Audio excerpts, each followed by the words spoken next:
sure on what K-pop actually is and where and when it began. Well, it all comes down to a country called South Korea. I'm gonna be honest, I don't know shit about K-pop. China and Japan. Korea was doing great with its kingdoms and dynasties for more than 4,000 years until 1910 to 1945 when Korea was colonized by Japan. And from 1950 to 1953, the Korean War happened, splitting Korea into North and South. Then Korea was stuck in the Cold War. Due to war and all, the economy wasn't that great. Thus, the music industry wasn't that public nor diverse. While Korea did have music like traditional sounds or Japanese-influenced rock. 1970s, the economy got a little better. Jeans, acoustic guitars, young kids enjoying life, rock, folk music happened. But still, the government doesn't like too much freedom and creativity. They want you to work, work, work, work, work. 1980s, two words, folk songs and ballads. First, Korean ballads kick in. People like these dudes make ballads really popular. Legendary dudes like Joyoung pop out. Bands like Shinami and pop out. People start listening to these dudes instead of these dudes. Until the 90s, Korea gets rich. No one's unemployed. People call it the miracle of Han River. Successful Olympics, CD distribution. Kids get to wear Nike shoes, buy music, go to concerts, clubs happen, dancing becomes a thing. Finally, the good old 90s arrive. Ding ding, hi,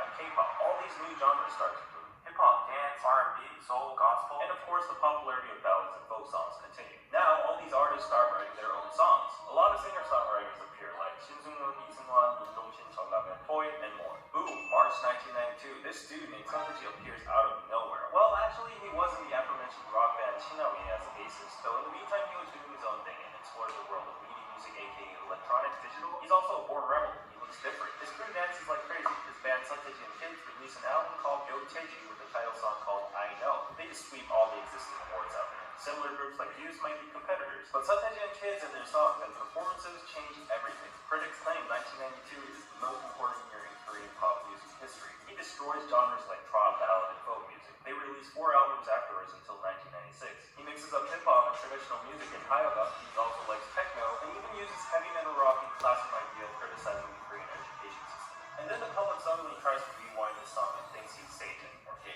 They keep on tackling social issues like reunification, environment, drugs, education. He's basically the Tupac of K-pop. Speaking of Tupac, he even touches gangster rap in his last album titled Come Back Home. And then they disband, more like disappear.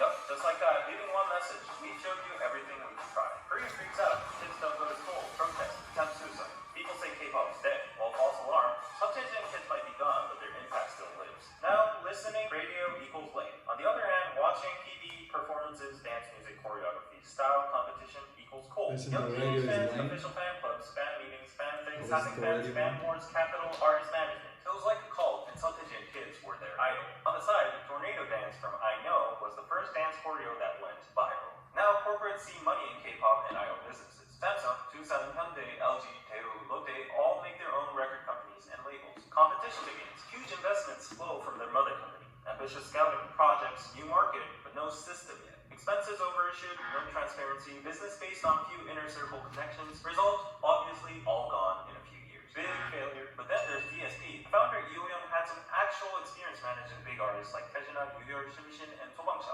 Sobangcha was actually close to the idol group model way before SeoTaiji and Kids in 1987. However, their music was more trot-based and had very simple dances, thus not as impactful as an idol group like SeoTaiji and Kids. Anyways, Yoo-yeol, who had the experience, makes his own label DSP in 1991. Wasn't really successful during the SeoTaiji era. Then in 1996, launches a group literally called Idol that initially had decent popularity, but gets demolished by SM Entertainment's HOT.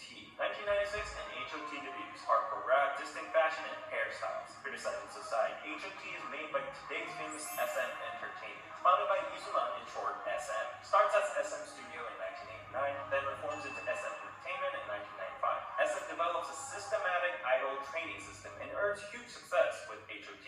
DSP gets mad. 1997, they throw out text kits. SM activates your track card. Girl group SES debuts in December 1997. Then DSP says, well actually no, IMF says, everyone hold your fire. Korea will be entering the economic crisis. People lose jobs, businesses go bankrupt, half of the entertainment labels shut down, TV music programs get cancelled. People are struggling, they're jumping off bridges, so they aren't really cool or interested about idols. Well, 1998 comes, K-pop SMB history lets is the shows kind go on, pops out crazy. DSP says, hold my beer, we present you Pinkful. At this point, SM and DSP K-pop goes way back. And bro, was actually produced by a third company called JYP and wasn't actually. Let me focus, man. Hey, how many levels is this, Company group shares the trophies and awards around Baby Boss, Chakra, Cleo, and talented solo artists like So I Hyuna kind of understand what they. as well. Looking back, we now call Basically, all the labels, they saw money on this. Yeah, You get what I'm saying? So they're like, bet, alright, let me create a group. So a lot of And then another group came, and then that was bigger than this. That was bigger than this. So it's all about. I guess it was all about the money shit. Yeah, and it was also like a lot of idols that wanted to become. There was a lot of fans, I think, that wanted to become idols and shit, seeing those. So it was like a lot of people that you couldn't find. Feel me? Even though it was just a story. Because as soon as that group disbanded, Yeah. the first one that started, they all was going crazy about after them. Like they were saying K-pop is dead, but they was trying to go crazy again with K-pop. So why not? Because people liked it a lot too, you know. Yeah, most definitely, man. And I see that it's an industry that goes way back, like 1990s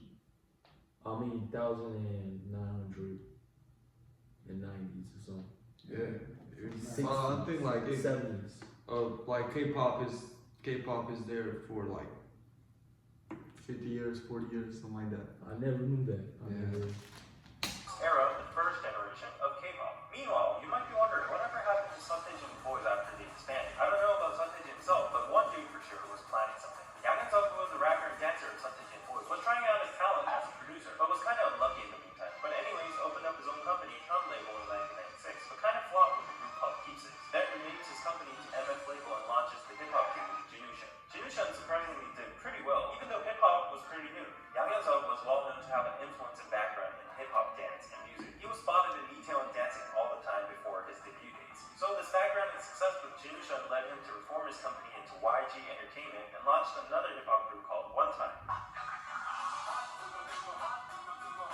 First generation of K-pop was sparked by SeoTaiji boys. Everything got systematic, like the trainee systems and all. Groups with crazy hair, crazy fashion, dance music. K-pop's still kind of strange, new, but popular to the public. Kind of trying to imitate American pop. While corporate-backed labels died with the IMF crisis, labels with professional music background become big, like DSP, SM, and YG. It was the opening, a door to a new era, to the 21st century. Second generation begins. Wade says 1.5 gen. On the conversion to second gen, there is a transition stage. Surprisingly, a lot of solo artists who sing ballads, R&B, and groups that do ballads or rock become super popular. Songshino, Hisong, Vibe, MC The Max, Buzz, The Cross, EOS, SG1. Then where did K-pop go? While many talented solos were there to bridge the transition.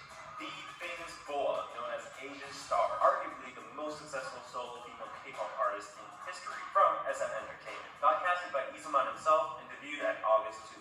Also debuted in Japan. Critics say Boa is one of the biggest contributors and pioneer in opening foreign markets for K-pop and SM. Boa gets to get all these first, youngest, most, blah blah blah titles and rewrites K-pop history. Other solo artists also kept the K-pop flame burning with competitions such as Rain and Seven. Speaking of Rain, let's get back to JYP. Tae-hyung, aka JYP, is this dude that was active during the SeoTaiji era as well. Initially got refused numerous times from labels due to his weird face and body, but finally debuts in 1994 as a solo artist. Tale is, SM himself rejects JYP from an audition, but later asks in private just because he wants to buy songs JYP produced. JYP is extremely talented in dancing and also being sexy, which was a first during the era, even with the competition with SeoTaiji and Kids. Became a singer-songwriter and producer and made hit songs like Honey and Swing Baby. With that experience, goes on as a producer, producing G.O.D, once called the Nations Group, and also excavates Park-Jiun, who sang Adult Syndrome, also produced by JYP. And in the midst of that, makes his own company, JYP Entertainment. Back to Rain. Rain was the backdancer of JYP and Park-Jiun. JYP trained Rain and debuted him, also giving him many hit songs like I Will Go to Sun and It's Raining. Boa from SM, Rain from JYP, Seven from YG. This is when we start to see the three companies grow and become the now known big three of K-pop, SM, JYP, YG.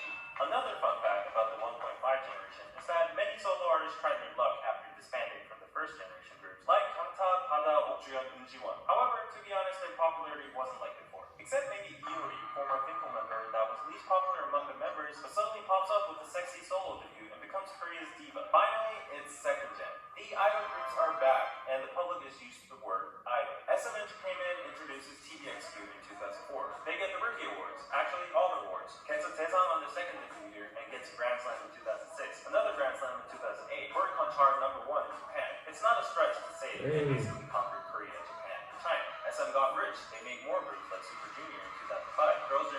2007, Shiny, and FX in 2009. Super Junior becomes extremely popular with songs like Sorry Sorry in China and Southeast Asia. Girls' Generation becomes the nation girl group with their stunning visuals and charmful songs like Kissing You and Baby Baby. They don't stop in Korea, they go off to conquer Japan with their songs G, Genie, and O, bringing all those titles from Japan charts and album sales. Shiny puts out super addictive songs like Juliet, Ring Ding Dong, Lucifer, and achieves attention from mostly Japan and Southeast Asia, eventually touring all around these areas. FX shows the experimental side of SM. They carry a unique concept with all of their songs with obscure lyrics. Their unique electronic songs get very positive reactions from professional music critics. And note that we start to see non-Korean members, such as Victoria and Amber. With all these groups, SM is now all over Asia. Now, SM might be big, no group could rival TVX2, but here comes a big group, Big Bang. Big Bang. Big Bang from YG Entertainment is a little different. Debuted in 2006 as 5 members from a real survival program conducted by Yangazone himself, Big Bang places its roots into hip-hop. 2007, they released their EP, Always, with the song Lies. This song was so big that it made them escalate to the top of the media. Then major hit songs after hit songs like Last Farewell, Colorado, Red Sunset make them the unquestionable #1 group in Korea. They go on doing solo work, Japan activities, world tours, sweep awards, pointless to list achievements. They go on further within Korea with mega hits like Blue, Fantastic, most popular, influential, listened to group. No male group can rival them in the second gen except maybe early TVX2. The biggest point that differentiated them would be that the general public, including men, loved and sang most of their hit songs. Big Bang's leader G-Dragon produced most of these mega hit songs, not to mention his successful solo work, and lives as the biggest Korean fashion, music, and trend icon to this day. So who is Girls' Generation's rival then? In YG Entertainment, probably 21. Four-member group debuted in 2009 with a very different concept, strong female image. Releases mega hits like Fire, I Don't Care, Go Away, Lonely, I Am the Best. They were the best, ranked as one of the best K-pop groups of the past decade by Billboard, and a female group that finally offered an alternative concept from the traditional pretty cutesy girl group stereotype. Girls' Generation and 21 were rivals in style because they were so different. However, the two groups were huge and probably the most successful girl groups in second-gen K-pop history. Speaking of girl groups, we have to go back to JYP because JYP is known as the girl group Royal Company. Wonder Girls is among one, debuted in 2007, put out major hits like Tell Me, So Hot, Nobody, which were all viral hits within the nation and Asia due to their simple and catchy point dances. In 2008 Hyuna Seoul Music Awards, they received their first tae-hyung as a girl group competing with Big Bang and TVXQ. Before Girls' Generation got extremely popular, they had the nation's girl group title in 2007 to 2008. Their style was distinct compared to Girls' Generation in 21 because it was mostly retro pop or electro funk. Wonder Girls were the first to appear on American TV shows, showing the possibilities of expansion of K-pop to the West. Nobody was the first K-pop song to enter the Billboard Top 100 chart. On the other hand, JYP puts out boy groups such as 2PM and 2AM, who respectively have the Monster Idol and Ballad Prince concept. 2PM does especially well with hit songs like 10 out of 10, Again and Again, and Heartbeat, also becoming a sensation in Korea and Japan. Here we see Nickun, a member of 2PM from Thailand, showing that K-pop is surely expanding beyond China and Japan. Now, it would be safe to say that the second gen of K-pop was led by the mentioned groups. There are other groups, such as 4 Minute, who made a strong impact and shift on the concept of girl groups. Then there was Kara, produced by DSP, and were known as big competitors to the Wonder Girls and Girls' Generation. Japan went crazy over them. Everyone knew their songs and choreographies like Static and Mystery. Now, can we move on third gen? Well, maybe yes or maybe no. Some people draw the line by 10 years, as in 2000 to 2010. Some experts draw the line by sudden inflation and saturation of groups. A lot of groups start to pop up, like Beast, NYC, Boogie, One from Blocking, DB, B2B, Vixen, Infinity, Top, For girl groups, National Tiara, Rainbow, Secret, Disney, Nine Music, Girls, Faces, Star, AP, PSID, AOE, and more. So the groups that debuted in the late 2000s and early 2010s are tricky to categorize. Plus, from this point on, please don't hate me for not going in depth with every single I knew what I got. That would change the title of this video to K-pop History Explained in 200 minutes. But if we were to say there was a dominant group of this transition era, it's EXO. EXO debuts in 2012 in 2 groups, EXO-M and EXO-K.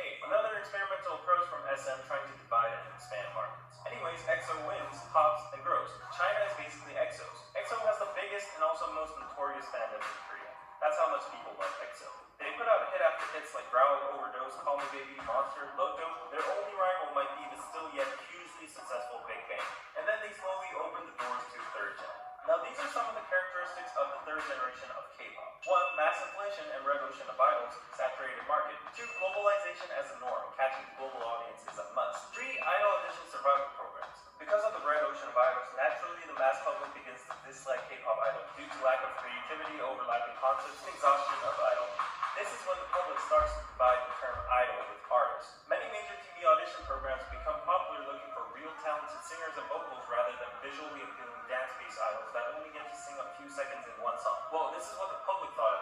I My know there are boy, exceptions. man, PD.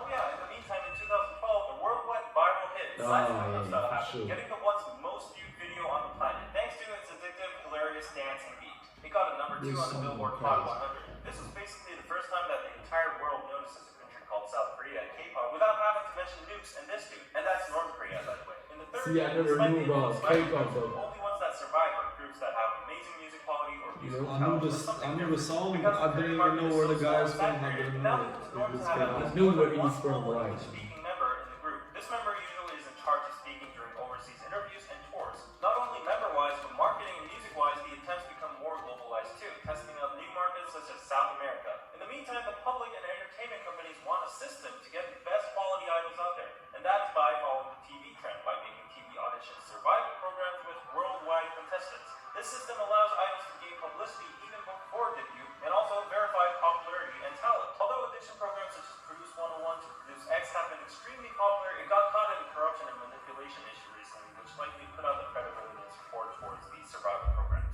Now, to name a few groups that are leading the third generation currently, definitely the girl group Trinity, Twice, BlackPink, Red Velvet. JYP's girl group Twice has earned the absent nation's girl group title since Girls' Generation, along with major hit songs that dominated Korea and Japan mostly, like Cheer Up, TT, Knock Knock, Likey, and Fancy. Interestingly, these girls were also a result of an audition program called 16. YG's girl group BlackPink has the record of most YouTube views, 56.7 million in 24 hours, with its Kill This Love music video topping Ariana Grande. Their music videos have this much views each, which saves my time on trying to explain and prove their popularity. Also, they're the highest charting female K-pop group on Billboard Hot 100 and 200, plus they had an epic stage at Coachella too. SM girl group Red Velvet might not be as big as the former two in size, but is always praised by the public and critics for their unique sound and high-quality songs. Time magazine has highlighted their versatile musical style and named them as one of the best K-pop groups. Billboard agreed too in 2019. Fun fact, Red Velvet was the first K-pop group to perform in North Korea, and Kim Jong-un adjusted the schedule to go see them. Now let's not try to leave out many other talented, hard-working girl groups such as Mamamoo, Momoland, Luna, IZ*ONE, G-Idol, CLC, Dreamcatcher, G-Friend, Lovelyz, Oh My Girl, Ujusonya, Gongwonsonya, Everglow, Wiki Miki, and more. As for boy groups, it's hard to pick a definitive top 10 Good name, I like that. but just to name a few, 17, NCT GOT7, Winner, iKON, Monsta X, AT, Stray Kids are definitely the biggest and most popular globally. Most of these groups actively go on world tours and appear on Western TV shows nowadays. And He's still gonna mention such as it. AB, Impact Victor, Astro, Wicked on S9, The Boys, Ace, Baby J, Golden Child, Intuit, UND, Very Very Ones, and more. So many girl groups, boy groups, mixed groups, new global audience, thus various music Here's styles. the thing, guys, mixed groups. K-pop has it. Oh, you don't like groups? Super produced modern electronic music? Maybe try IU out. She's Korea's nation's sister and also the nation's singer. Been around since 2008 with numerous ballad and K-pop hit songs. yeah, Single-handedly has right the popularity equivalent to K-pop.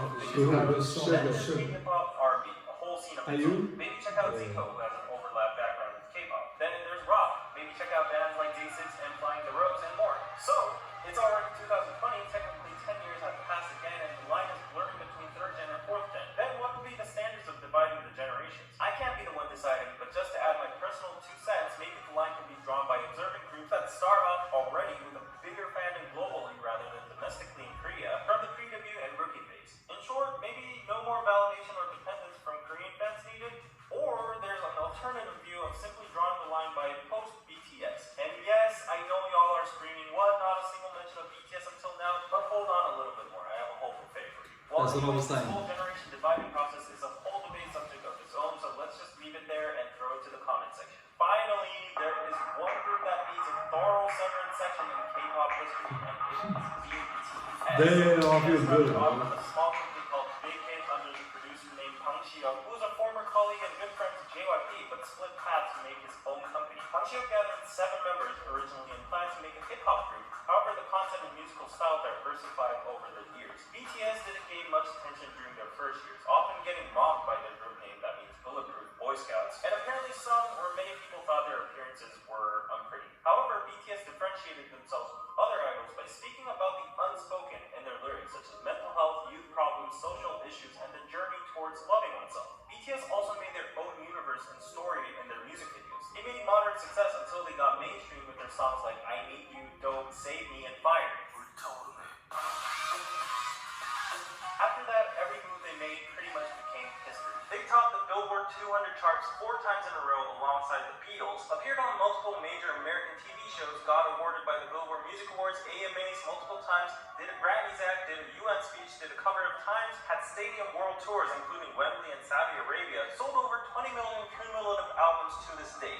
BTS has become so big that they become expressed as the BTS or Korean invasion, just like the British invasion from the Beatles by multiple critics and journalists. Many point out that it's even more significant regarding the fact that BTS's music and lyrics were not in English but in Korean. Also starting off as underdogs in the K-pop industry itself, struggling without the support of big capital nor media. In the meantime, there might have been attempts to compete with BTS. For example, SM making their own Avengers by combining members from existing successful groups like SHINee, EXO, and NCT into a collaborative single group called Superam. Well, they did get number 1 on Billboard 200, but many people criticized the method of bundling issues in the process. However, industry-wise, it was a fresh attempt that never happened in K-pop history, trying to officially combine members from different groups into one with an agenda to make success in the American or global market. And it is these new attempts that fuel K-pop to go further on. Anyways, back to BTS, it's not an overstatement to say that BTS is probably bigger than all of K-pop combined at this point. However, from SeoTaiji to BTS, many groups existed, and every time records were broken,